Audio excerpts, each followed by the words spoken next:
All right, we do have a lot to cover, and we want to make sure we leave some time at the end for plenty of discussion. This is a roundtable.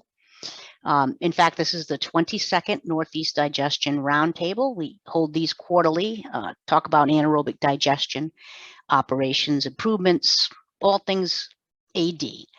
Our guests today are from the US EPA, the Climate Change Division.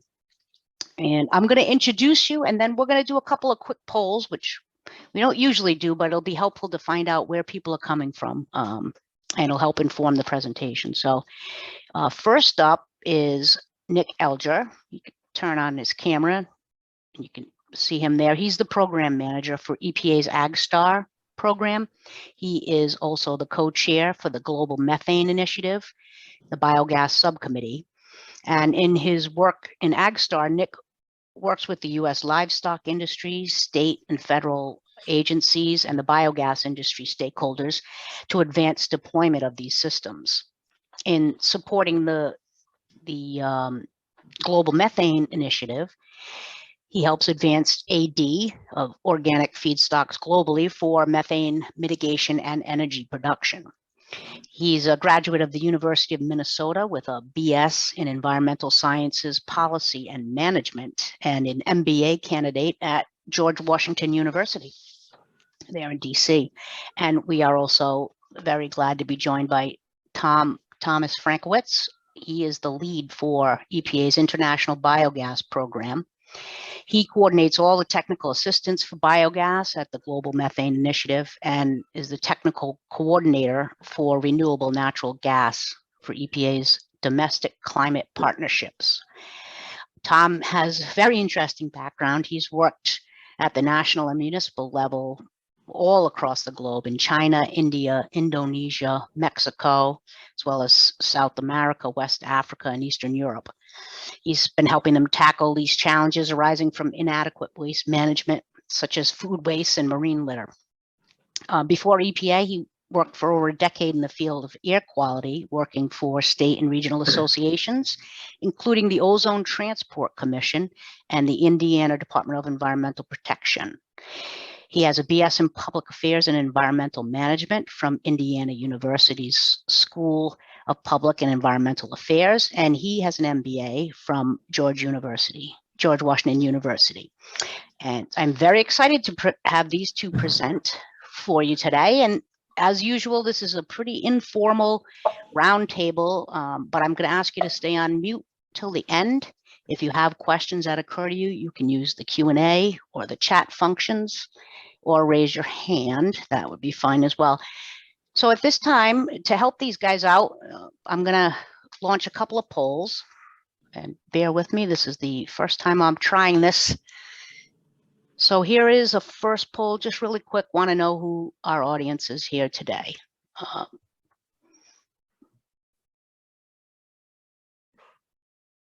I'll just give that a minute. Nick and Tom, can you see the poll results? I can see the poll. Okay. Oh, it says host and panelists cannot vote. I can see the poll. I don't see the results yet, but I see the poll. All right. So it looks like we've achieved steady state. Let me end the poll. And now can you see who your audience is? It's 81% wastewater managers and 15% solid waste managers with some other. Oh, I can share the results. Here we go. All right. One more. Let's do one more poll here. This is fun for me too, learning new skills. Just looking to see where you're coming from with respect to your interest in these biogas tools. All right.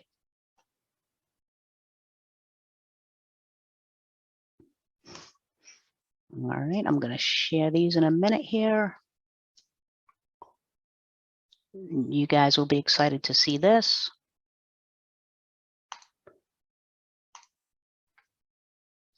So the majority of folks are looking to do project development, and you have some policymakers here too, which is exciting.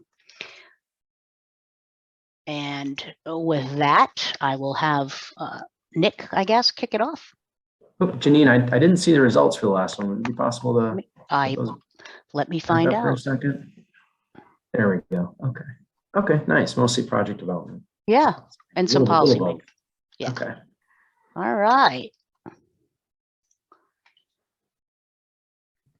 Okay, So well, it's all yours, Nick. all right. Well, thanks, Janine. Thank you for having us. My colleague Tom and I are really excited to share these tools with you. We developed a number of tools at EPA to help folks develop and implement biogas systems and digesters, and really think that these can be helpful for folks on the ground that are interested in looking at not only the technical capability or ability of these systems to digest manure or food waste or wastewater biosolids, but evaluate the potential financial aspects of projects as well too. So we've put together this presentation, which highlights around four or five of our primary tools, but we have a ton of tools and resources that EPA has developed as well too. And our programs are really focused on helping to support organizations and communities, farmers, project operators, implement and support and operate anaerobic digesters and biogas projects. So we not only develop tools, but we also provide technical assistance and put on trainings like this for a variety of organizations. So we're really excited to be here for the 22nd roundtable of the Northeast Biosolids and Residuals Association. So thank you all for being here today. I'll kick off just by sharing an introduction of one of our programs, the AgStar program, which is a collaborative partnership program at EPA that supports the development of anaerobic digesters at farms. But we also work really closely with some of our partners across EPA to support digesters in communities and at wastewater treatment facilities as well too. We work really closely with private industry, state and federal government agencies, universities, and NGOs to share best practices, put on trainings, provide technical assistance on projects. So we're really try to provide a helping hand to help enable these projects, all with the goal of helping to reduce greenhouse gas emissions and of operations at farms and landfills and in communities across the U.S. So the U.S. EPA tracks greenhouse gas emissions from all sectors in the U.S. economy. And this is just a little snapshot of methane emissions. You can see that manure management and landfills account for 26% of U.S. methane emissions. So a little over a quarter of methane emissions are from industries where anaerobic digesters could be a solution, a technology solution to help capture methane and use it beneficially.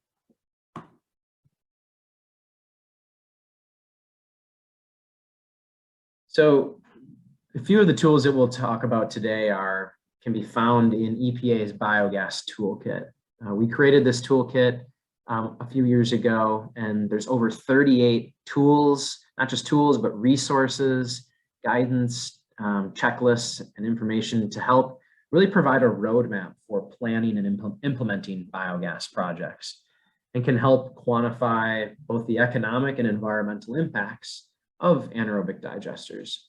And the toolkit can be really useful for project implementers, developers, investors, policymakers, really to get an understanding of how these systems work, how business models can be implemented, and what are the best practices for building and operating these systems.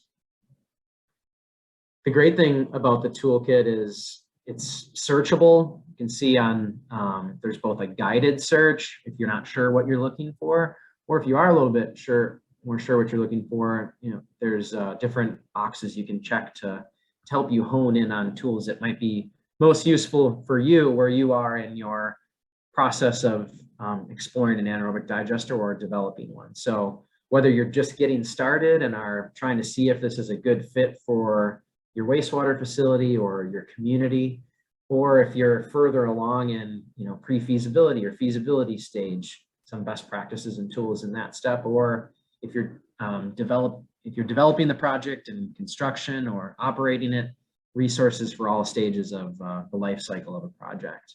And these tools can be really helpful for both US audiences and international. And both Tom and I provide training and guidance to both US and international stakeholders on a lot of these tools. And a couple of the tools that we wanted to highlight today that we think will be most helpful for this group on the call today is the anaerobic digester screening tool, which estimates the quantity of biogas and digestate that can be produced from digesters, as well as methane emission reductions. The organics economics tool, or Organics for short, which is a cost estimation tool and really help to evaluate some of the finances or the financial aspects of projects. Solid waste, another tool is the solid waste emissions estimation tool, or SWEET. That's a good tool for city planners looking at different options of waste management, whether it's digesters or composting, and a landfill gas screening tool, which can help evaluate how much biogas can be produced from landfills. All right, so we'll dive in here. Tom and I are going to tag team this. I'm going to give a presentation on a tool here, and then Tom is going to provide a few slides on some of the other tools as well. So the anaerobic digestion screening tool, we recently updated a new version of this tool to, and it's really helpful for a screening tool to assess the potential feasibility of an anaerobic digester project. So whether you're a wastewater operator, or you're looking at municipal solid waste, or you're a farm, this tool can handle or can evaluate feedstocks from those three sectors and help estimate how much biogas can be produced and how much digestate can be produced and how much energy can be produced from that biogas. So really good as an initial screening tool to help project proponents understand what the potential is of a project, as well as helping lending institutions or banks determine if a project is feasible. If someone's looking for financing for a project, folks can use this tool to say, hey, this biogas is projected to produce this amount of biogas, in turn this amount of revenue, and can be a tool to help make the financial case for a project. So as I mentioned, you can estimate biogas and digestate production from a number of feedstocks, farm feedstocks, whether it's manure or agricultural residues, food waste, wastewater biosolids, and can help you also evaluate how much electricity or renewable natural gas or cooking gas in international contexts can be produced. And then as well as estimating emission reductions from that digester system, whether it's a farm or a community. Again, helping financial institutions assess project viability and risks involved with the project, and project developers or other stakeholders to calculate emissions reductions and justify how an anaerobic digester can help communities or organizations meet their climate goals. This is just a snapshot of some of the inputs. Again, it's a really simple tool to use. It's Excel based, and the great thing is really to run the basic function of the tool. All you have to do is enter the type of feedstock and the amount. So for example, 100 tons per day of mixed food waste. And also, if you enter in what the baseline waste management practices are and how much electricity is used currently, it can give you a whole sorts of outputs that can be really useful in evaluating the potential of a project.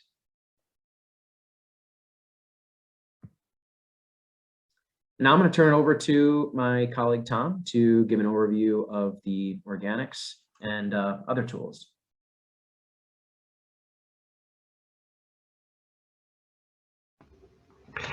Thanks, Nick. And just for ease, I might ask you to advance the slides for me if you don't, if you don't mind. If you want to go on to the next one.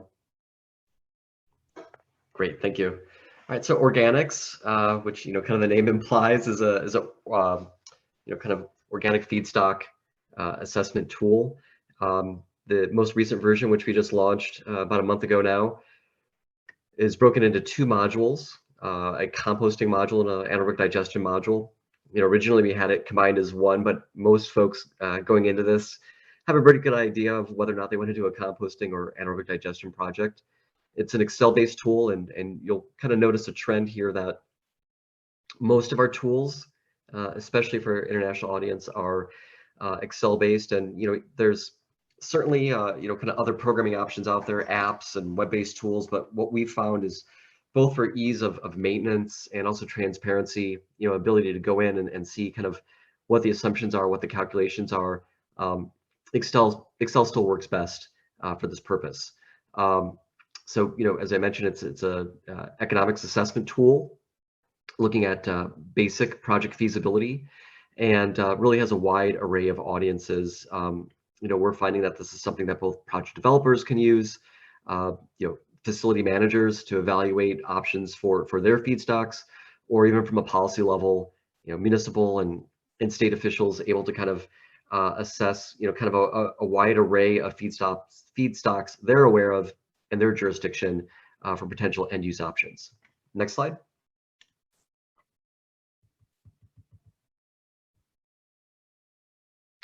So, it's been used in a variety of applications.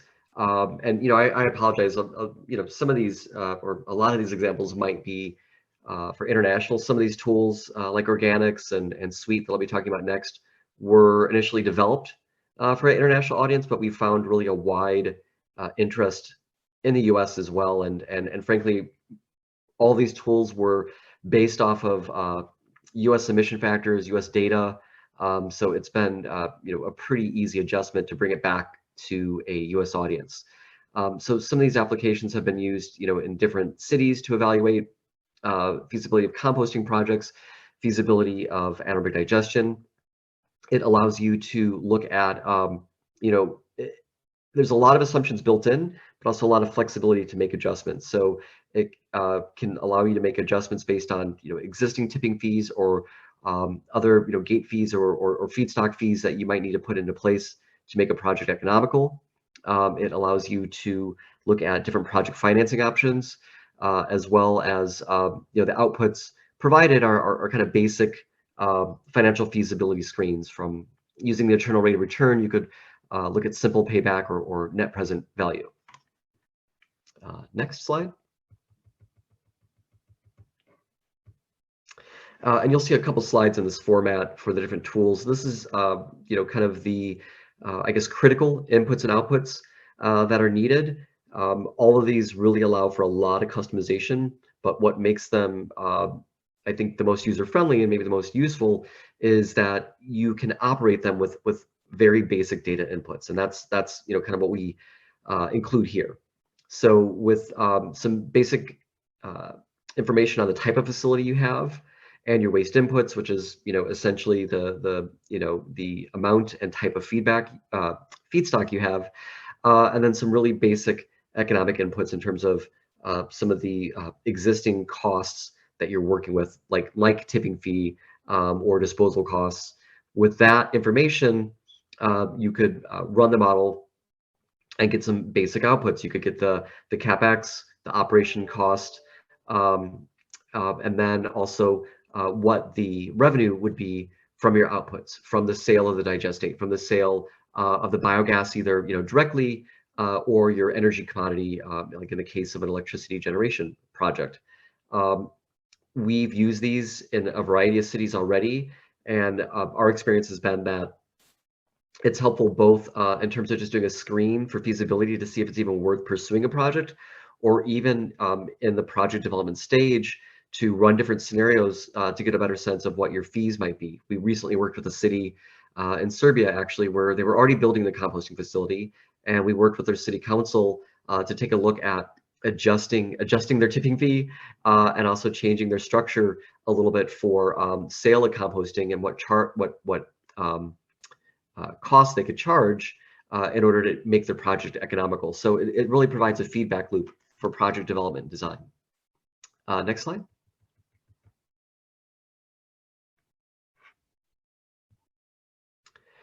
All right, so next I'll be talking about the SWEET tool, or the solid waste emission estimation tool.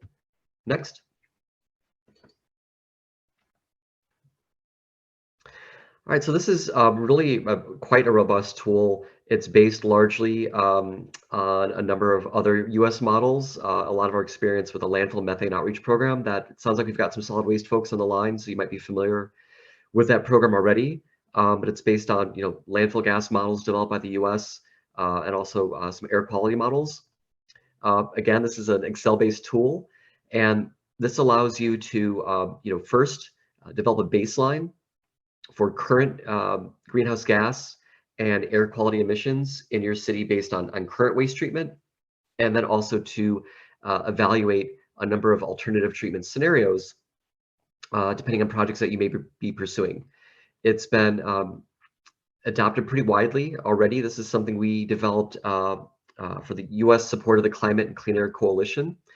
And it's already been used by over 50 cities. It's been adopted by the International Solid Waste Association, and we've done some modeling in conjunction with the World Health Organization as well. Next. All right, so just to highlight some of the applications, as I mentioned, that this is really helpful in establishing a baseline, and so this can be a baseline for emissions from your site, but also pretty easy to evaluate what the emissions would be for the waste sector for your city. So this can be helpful in inventory preparation. And this also allows you to evaluate a number of scenarios. This is different than a life cycle model. It's not kind of a theoretical unit of waste with a endless variety of treatment options. But it allows you to basically evaluate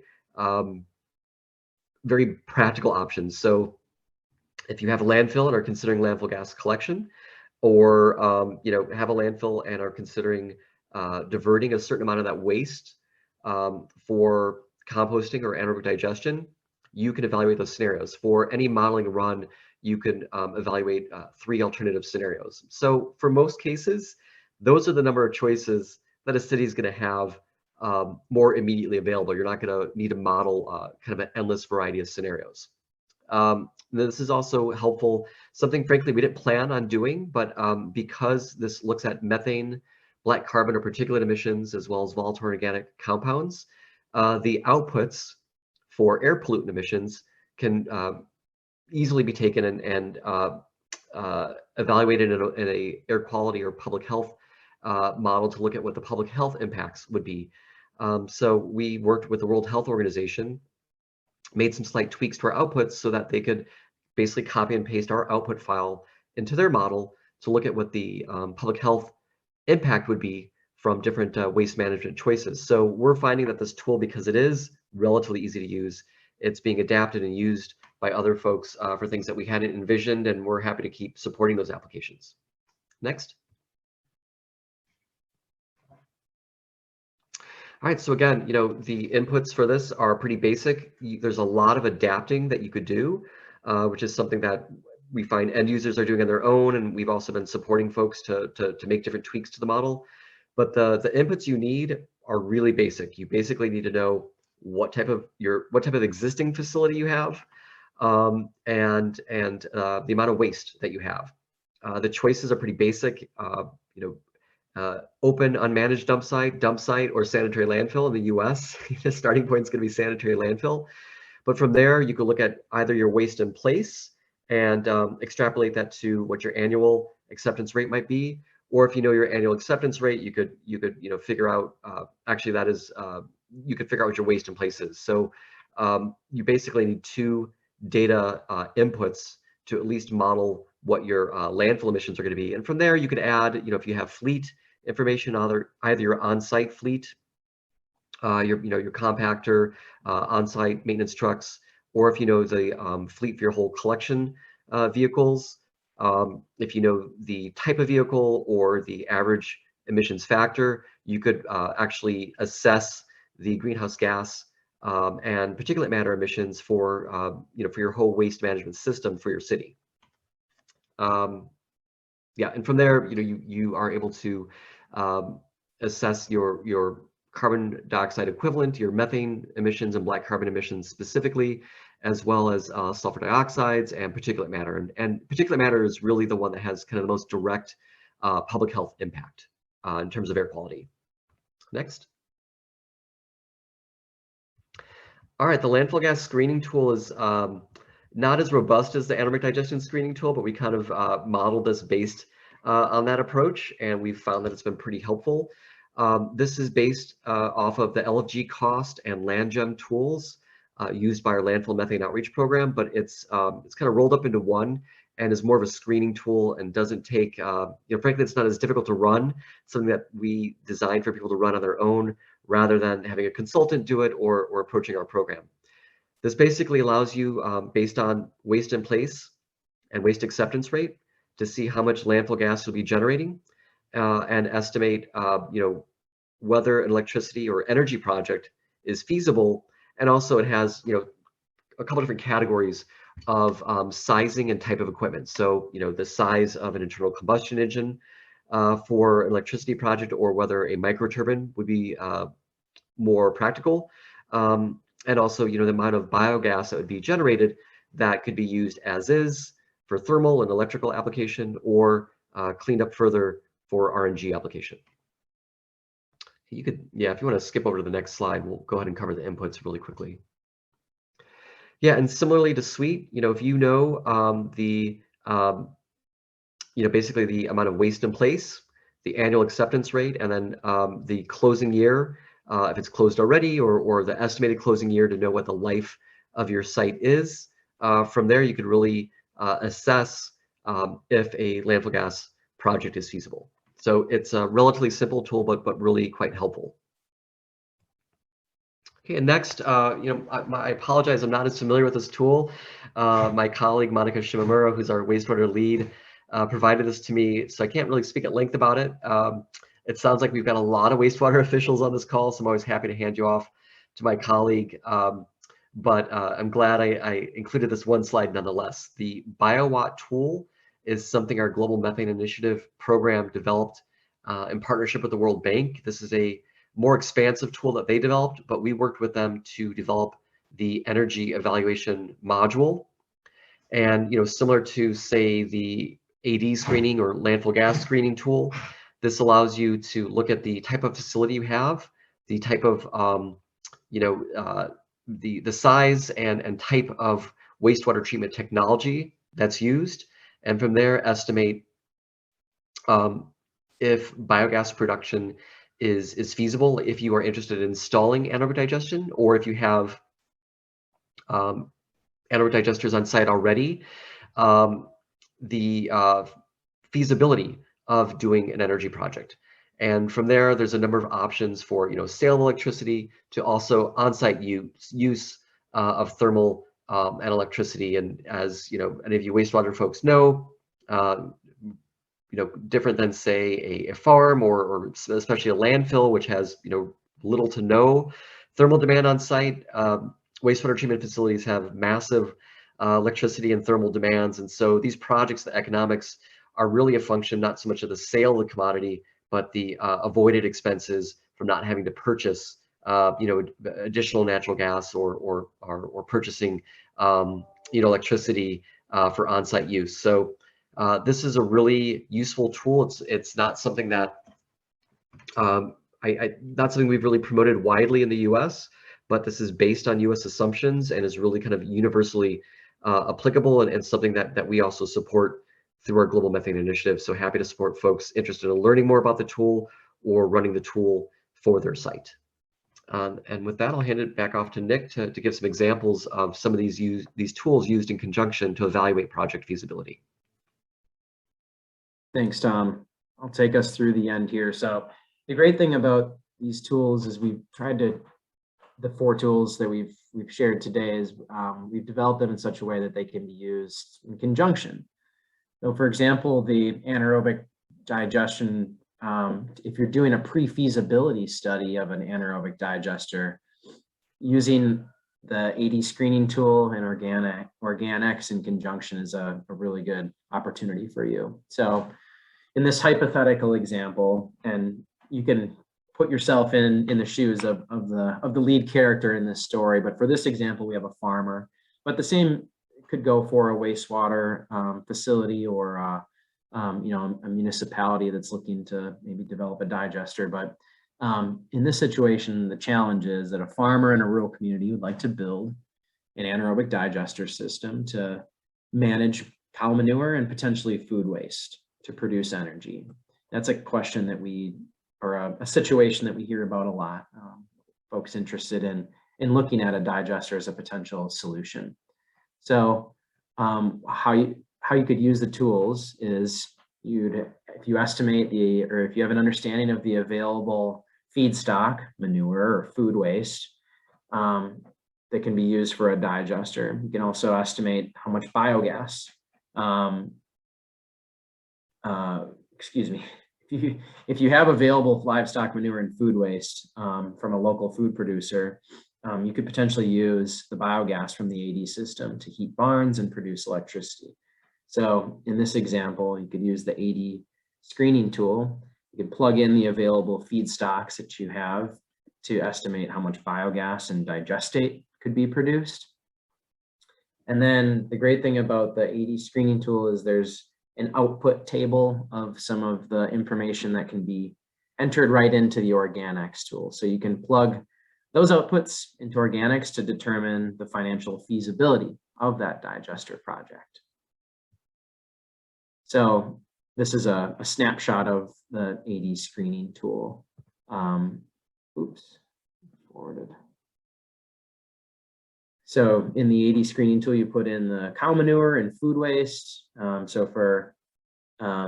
it can give you outputs for how much gas can be produced. So you can see here, the tool gives you an estimated low value of gas and methane production, a high value, and you can adjust the units depending on if you're looking, you know, metric or English units. You can look at the biosolids, volatile solids, how much sludge, liquid effluent, and again, you can use this for any feedstock available. I believe we have in the tool, you can adjust the inputs. We have over 100 different inputs that we've taken the biomethane potential from various feedstocks and use that as the basis for the estimation of biogas production from when using this tool. So you can take that digestate and energy amount, the output from the AD screening tool, and enter it into the Organics input Organics. So you would also enter in some of the capital costs, what the operation and maintenance system maintenance costs would be, any additional revenue from tipping fees or electricity or digestate sales. And the Organics tool outputs can include total revenues, what the total expenses are, and the internal rate of return. Here's a snapshot of a table that can be produced from the Organics estimation tool, showing that this project, in the first few years, what the revenue is actually through the first 15 years of the project, what both the revenues and the expenses are of a project. So yeah, essentially you can use this as a preliminary feasibility study of an anaerobic digester system to understand both the economics and financial feasibility of a project. A snapshot here of how all the different tools that we talked about today could be used in conjunction together. I won't go through all of these examples, but essentially there's various combinations in which you can use these tools together to, depending on who you are and what your needs are to help answer some of your questions. So not only do we have the tools, but we also have user manuals and presentations that dive deep into the tools, webinars that we've given in the past, some fact sheets. We also have some training videos that can help you use the tools and solve different functions within the tools.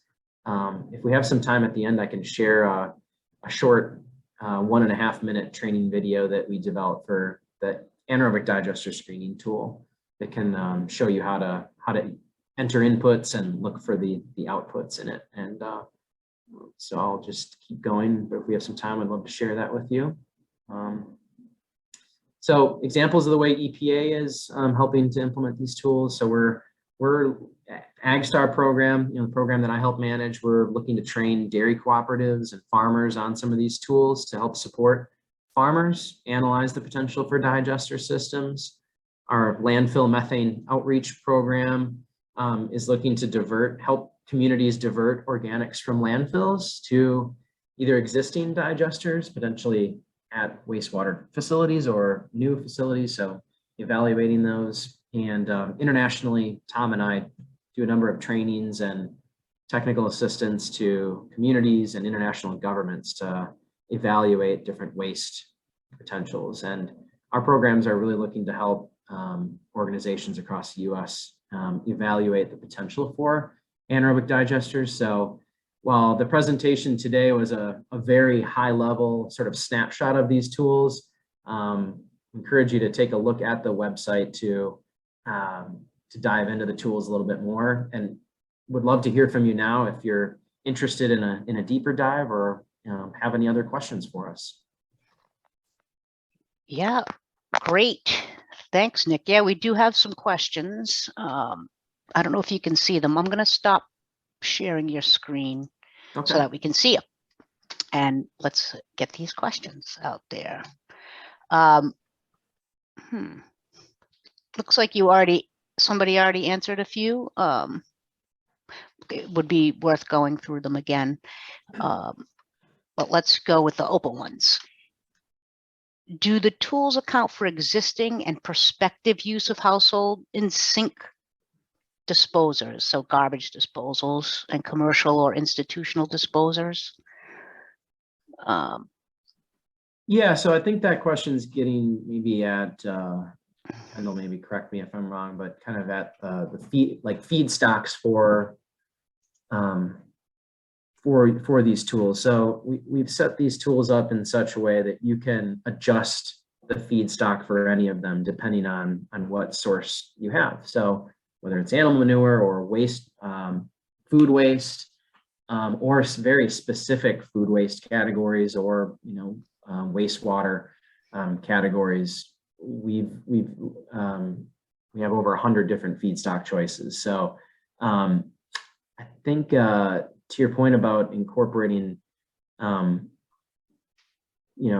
waste from garbage disposals, I know it's more so as the user, you adjust the input. So if you think you're using commingled waste, maybe from institutional or from household waste that's largely food waste that's disposed, then yes, it would include. It has the ability to assess that type of feedstock. Okay, thanks, Nick. Kendall, did that answer your question? I allowed you to talk if you want to. If it didn't answer your question and you need additional clarification, you can. So it looks like Tom's been busy in the background answering questions, which I will get to in a minute, but I want to ask a basic question because this was the first time I had ever heard the term black carbon. Tom, can you just explain to me what you mean by that? And I can't believe I haven't heard that term before. Is that like biochar or?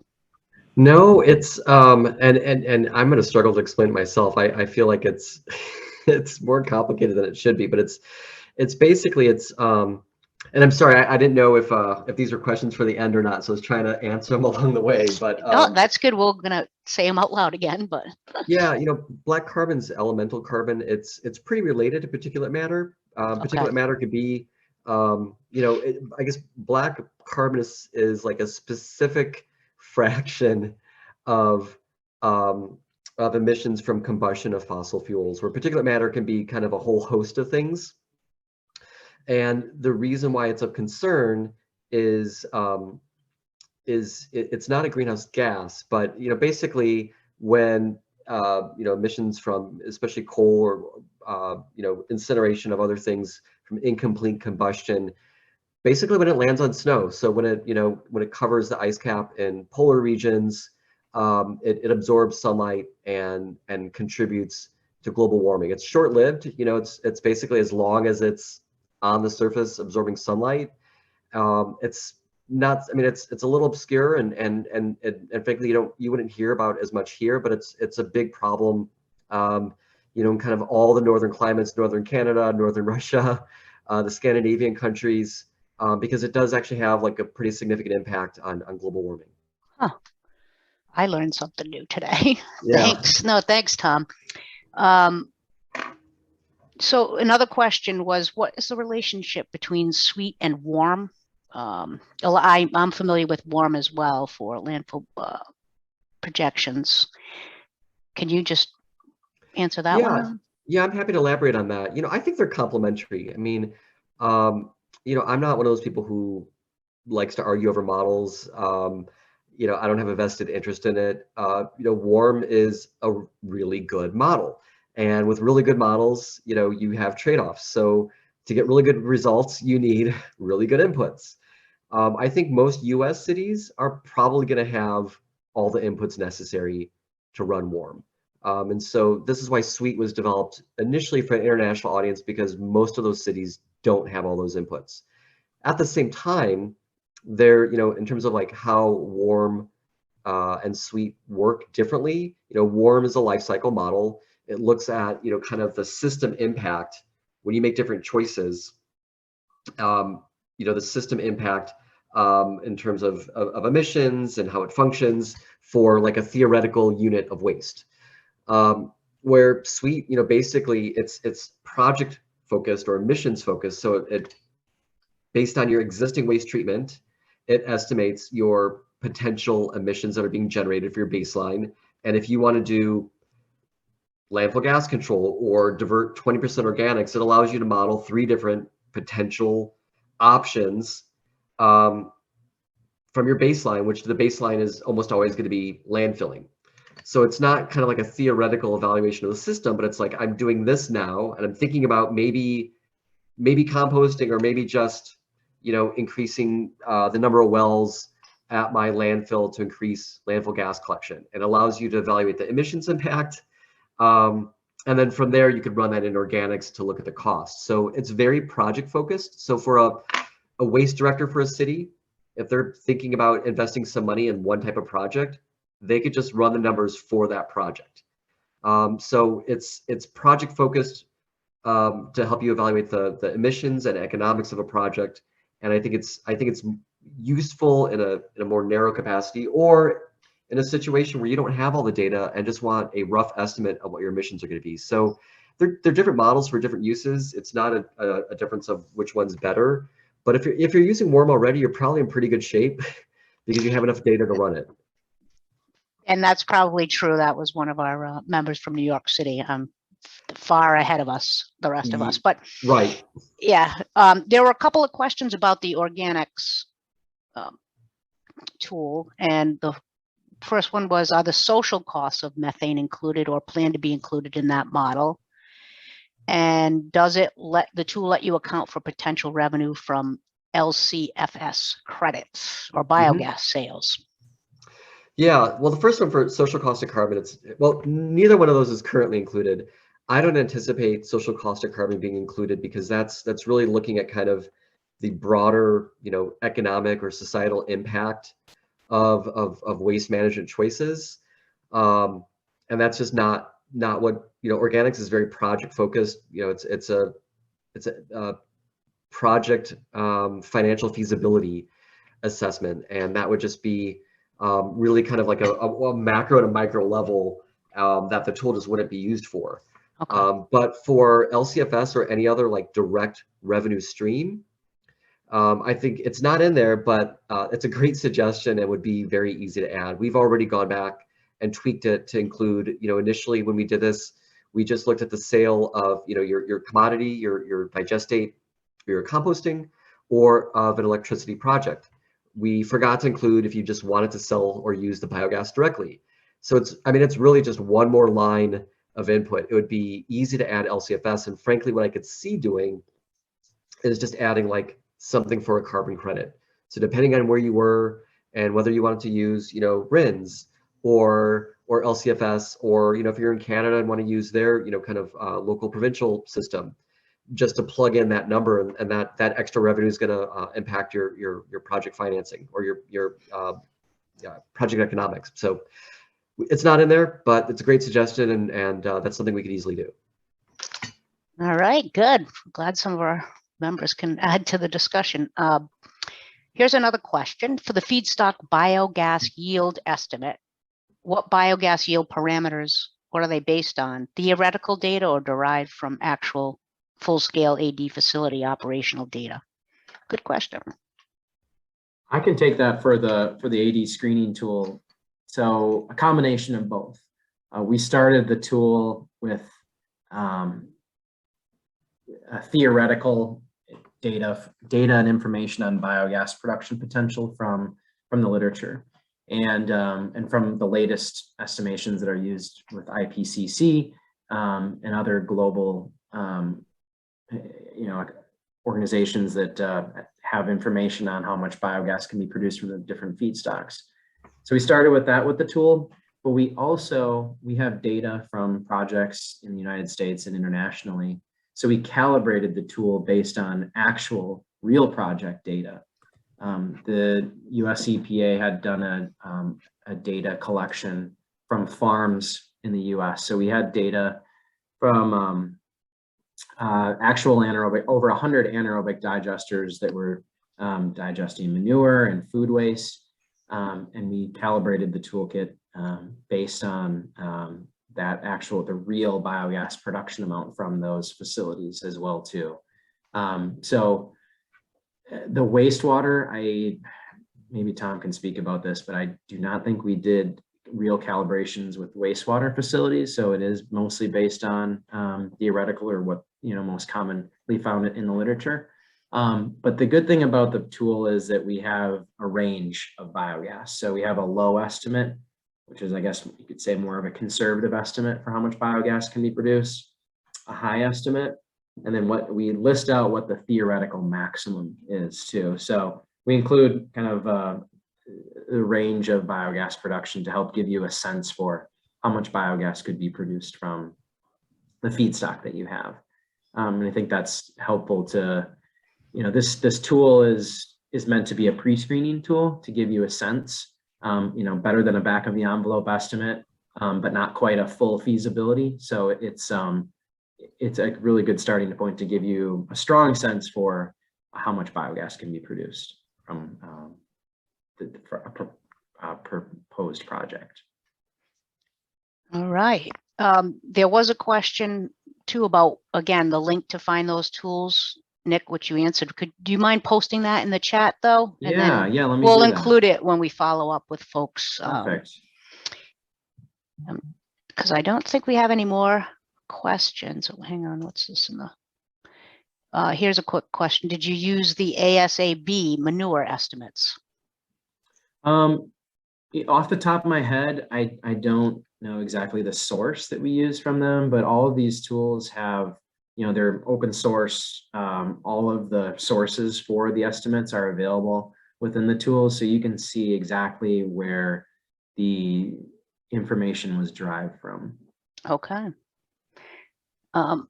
We do have a few minutes if you want to play that short video that you mentioned. Yeah, why don't I do before. that real quick? Yeah.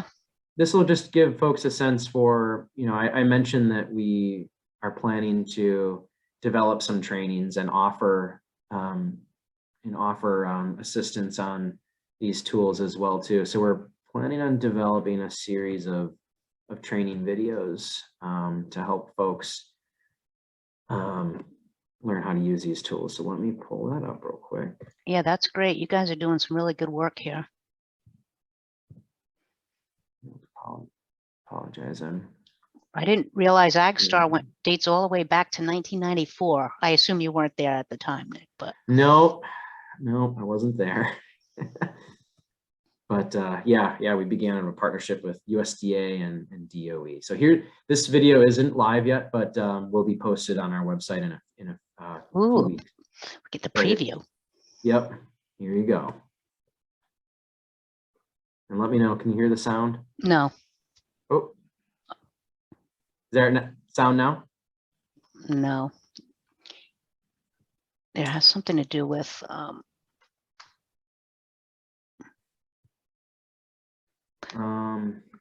Yeah, I'm just sharing my screen. I wonder if I can.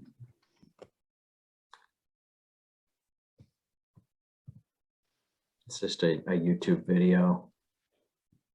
Right now, it's not, and this is the demo version of it. share sound button. Thank you. Someone from the Okay. audience is more familiar with the glitch. The share sound. All right. Do you know where I need to click that? Is that something on that you control, Janine? Maybe. Let's see. Well, panelists can share that. Top ribbon. Okay. It's a Zoom function, so let's just see. Good. Live on Look at YouTube. this. Helping each other out. Perfect. Okay. I'm going to play the video. Hi, my name is Amy, and I'm going to give you a quick introduction on how to estimate biogas production using the anaerobic digestion or AD screening tool. The AD screening tool is developed by the U.S. Environmental Protection Agency on behalf of the Global Methane Initiative. The tool supports biogas developers in conducting preliminary feasibility assessments of the volume of biogas their AD system could generate based on available waste streams. In this video, I'm going to show you how to properly input values into the Digester Inputs tab. So first, we'll navigate to the Digester Inputs tab. In the project information cells, enter the name and location of the project. In this example, we're using sample data from a dairy farm in Wisconsin. Next, you'll pick the type of AD system and the temperature of the reactor. When you click on these cells, you'll see a pop-up note to help you determine the reactor type and temperature. For more information, refer to the AD Screening Tool user manual.